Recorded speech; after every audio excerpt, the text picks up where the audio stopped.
Tila isa na namang baho ang pilit umaalingasaw matapos umamin sa publiko ni Pangulong Marcos na ubos na ang pondo ng Quick Response. Senado at Senator Joel Villanueva kumilos na at tila ginimbalang palasyo at kongreso. Binasag na ang katahimikan at katotohanan, hindi man direktang pinangalanan, ngunit tila sa pulang Marcos administration at ilang buhay ang mambabatas sa kongreso sa matinding revelasyon patungkol sa pondo at tinatagong baho di umano na kasalukuyang gobyerno ngayon. Kaya tanong ng taong bayan, bilyong-bilyong pondo ng pamahalaan lalo na sa flood control, saan nga ba napunta? Pila maluha ang marami sa ating mga kababayan sa nakakagimbal na revelasyon ng senador na si Joel Villanueva. Sa isang pagdinig ng Senado, isiniwalat nito sa publiko na walang natatapos ang gobyerno sa mga proyektong ipinangako nila sa sambayanang Pilipino. Hindi man raw direktang pinangalanan, ngunit tila sapul sa katotohanan sa naging pahayag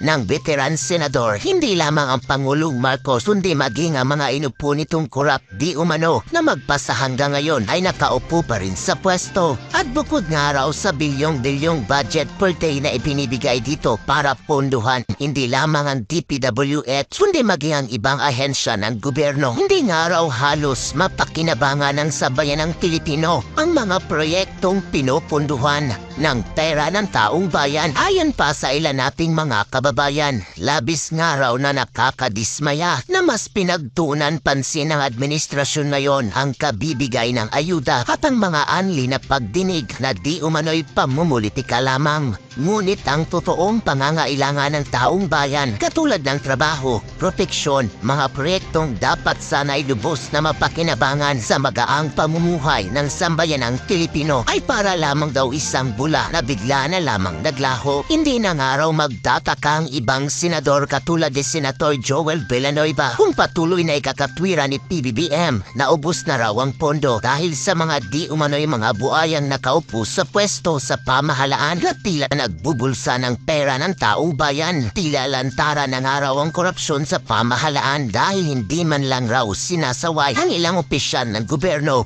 na inihalal ng taong bayan sa paniniwalang sila ay mga matatapang sa pagpuksa ng mga korap. Ituloy mapigilan ng taong bayan na hanapin ang PD host broadcaster turning senator na si Rapi Tulfo na tila nooy pinaniwalaan ng taong bayan na siya ay matapang at kakampi ng taong bayan, ngunit ngayong nasa pwesto na at kahit lantara na di umano ang pangungurakot ng kapwa niya opisyal sa gobyerno ay tila bigla na lamang itong nanahimi sa isang sulo. Narito naging pasabog na revelasyon ng senator na si Joel Villanueva na kung saan tila matapang na binanatan ang mga ilang opisyal ng pamahalaan. Hindi nga raw dapat magtaka kung naubos na ang pondo dahil tila naibulsa na nga raw ito ng mga ganid na politikong nakaupo sa pwesto. The chairperson of the Senate Committee on Finance na ang sentro ng ating pamahalaan ay to build more, yung paggamit at paggasta natin nakalaan sa mga infrastructure projects natin. And tayo po dito sa Senado, nag-hearing po tayo ilang beses, lalong-lalo na nung nagkaroon ng matinding pagbaha, hindi lamang sa Bulacan kundi sa ibang parte ng ating bansa. Mr. President, I have been saying this for quite some time na ang budget ng ating pamahalaan for flood control alone, kasama ang DPWH, MMDA, Climate Change Commission, DENR, etc., ay tumataginting na 1,444,000,000 a day. So, gusto nating may check at malaman kung saan ba ito napupunta. Noong pong nagkaroon ng pagdinig ang committee ni Senator Bong Revilla, napag-alaman po natin mismo sa ating secretary ng Department of Public Works and Highways, and I will go to this later on. Merong 74 infrastructure flagship projects according to DPWH. Ito rin po yung nasa NEDA, 13 of them were tagged as water resources projects and have indications that they are used for flood control and mitigation. Pero tinitingnan ko po itong mga big ticket items, no, Mr. President, especially itong mga foreign assisted projects. Again, during our hearing dito sa Senado, it was highlighted that we need foreign assisted projects because they are the big ticket items. that contribute to long-term flood mitigation. Yun po yung lumabas doon sa pagdinig. An example would be the Metro Manila Flood Control Project funded by the World Bank.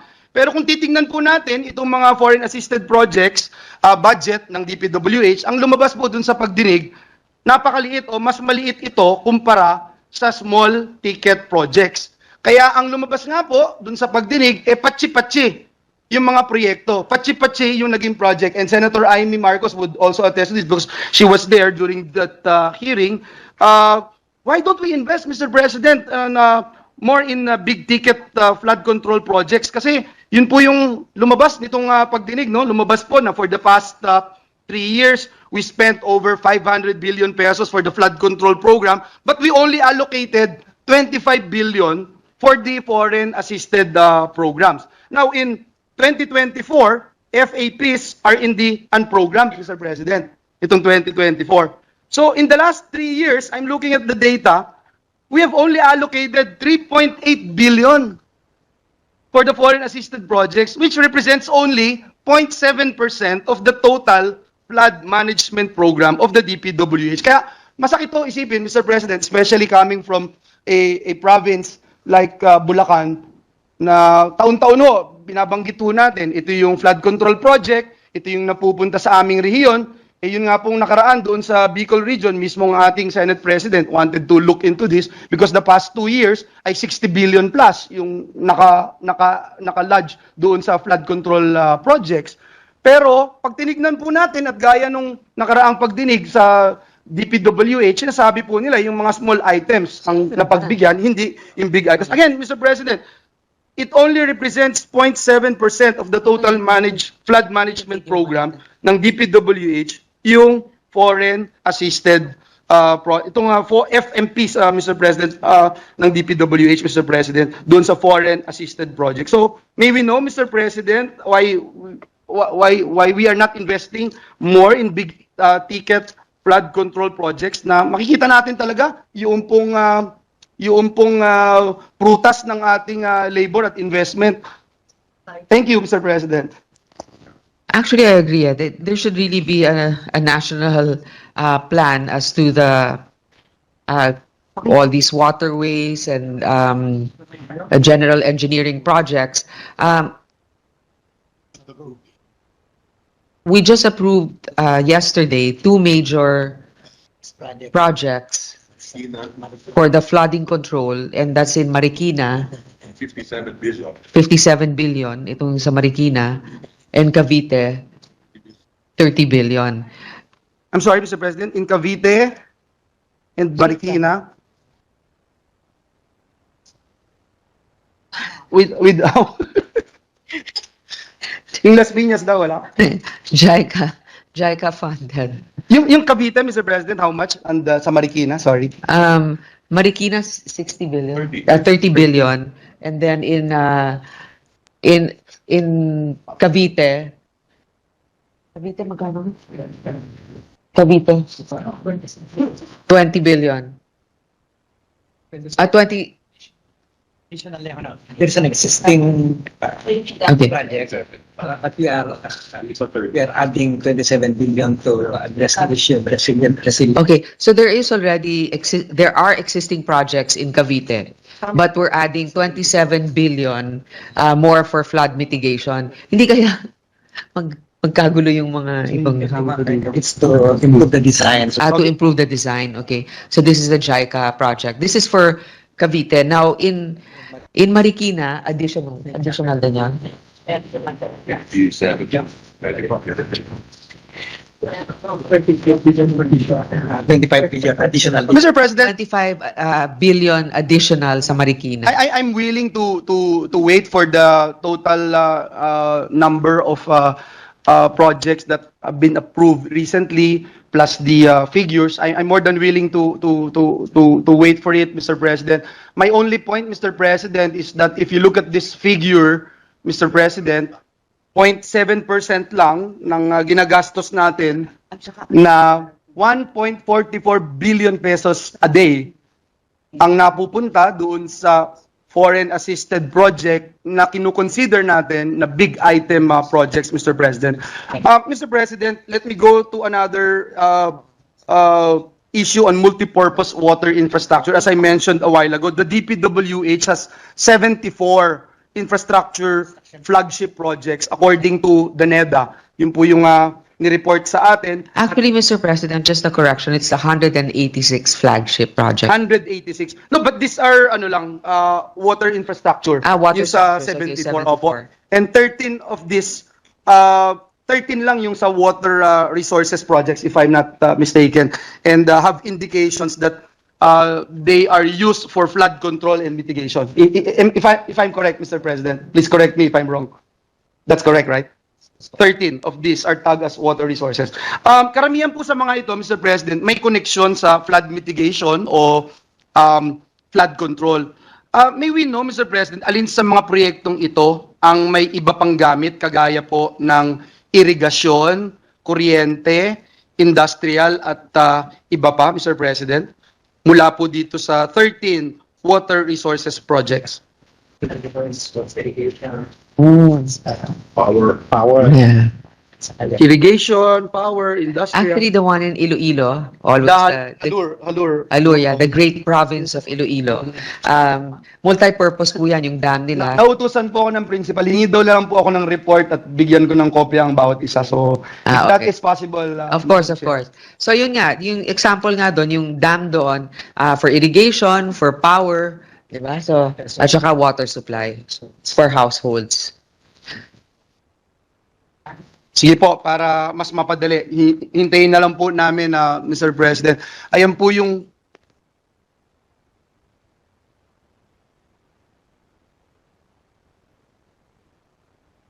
ang gusto ko sana nating malaman, Mr. President, from this list na 13, ilan po dito yung mayroong component ng may iba pang gamit gaya po ng irigasyon, kuryente, industrial at iba pa mula po dito sa 13 na ito. And I will give a copy to our principal, Senator Villar. Thank you. Siguro yun na lang po yung ihintayin ko po, no, yung ilan dito sa mga proyekto yung may iba pa pong gamit. One last thing, Mr. President, gusto kong itanong, Mr. President, kasi pinag-usapan po natin yung flood foreign assisted projects. Inisa-isa ko yung mga saro nitong mga nakaraang araw. Parang 800 pages po yun, Mr. President. At napag-alaman ko po, for example, ito po sa flood mitigation related FAPs na pinondohan under the unprogrammed funds. Gusto natin malaman ano yung details nitong mga foreign assisted projects that have been allotted additional funds under the latest Special Allotment Release Order or SARO for DPWH. Kasi if I may show you a slide, Mr. President, ito po yung narilisan ng unprogrammed funds, no, dito sa ating mga flood foreign assisted projects. So makita po natin dyan, for example, nung June 6, yung SARO BMBA 24004246. Yan po, June 6 of 2024. Nakalagay po dyan, to cover the first and second quarter GOP counterpart requirements of the Panay Guimaras Negros Island Bridges project. Yung SARO BMBA 2400148804 as of September 17, 2024, 201 million. Kinover po niya yung loan proceeds requirement for the implementation of the Metro Manila Bridges Project, ADB loan po ito. At yung September 17, 2024, nagkakalagang 153.436 million, SARO number BMBA 2400148802, ay kino-cover naman po nito yung third and fourth quarter na GOP counterpart requirements ng Panay Island Bridges Project. Ito pong dalawa na nasa itaas at nasa ibaba, 10 billion po at 11 billion. Pero dito po, wala akong nakalagay. Ang nakalagay lang po to cover the first and second quarter counterpart requirements of various foreign assisted projects. Saan po ito, Mr. President? At ano yung description to? Bakit wala po dito, Mr. President? That's a very good question. Even I'm curious. Let me wait for the explanation of the DBM. Sorry.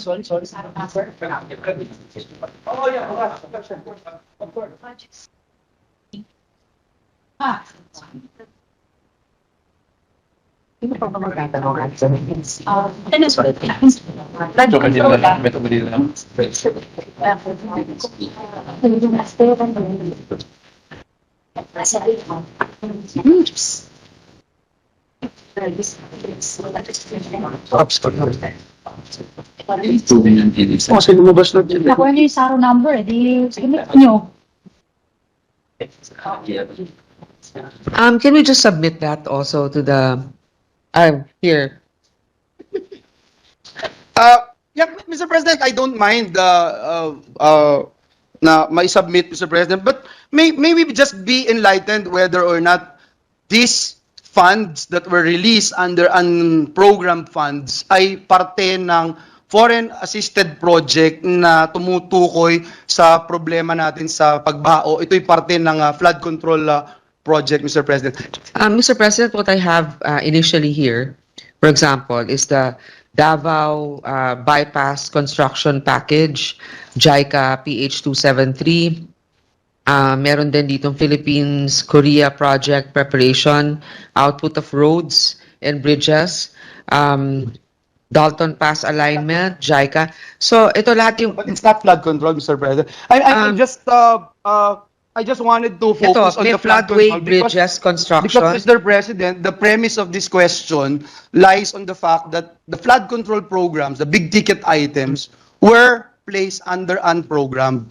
Yun yung basis nitong question na ito, Mr. President. That's why we are wanting na to see itong breakdown. But it's okay, Mr. President. I will wait for it as a lot of our colleagues are also interested in looking for this list. And I will no longer belabor the question, Mr. President. I will just wait for the submission, Mr. President, to find out yung tinatanong natin, yung details ng tinatanong po natin. And Meron mga integrated disaster risk reduction adaptations na kasama may mga water projects, but ma'am, Yes. is it part of the 10 billion or the 11 billion?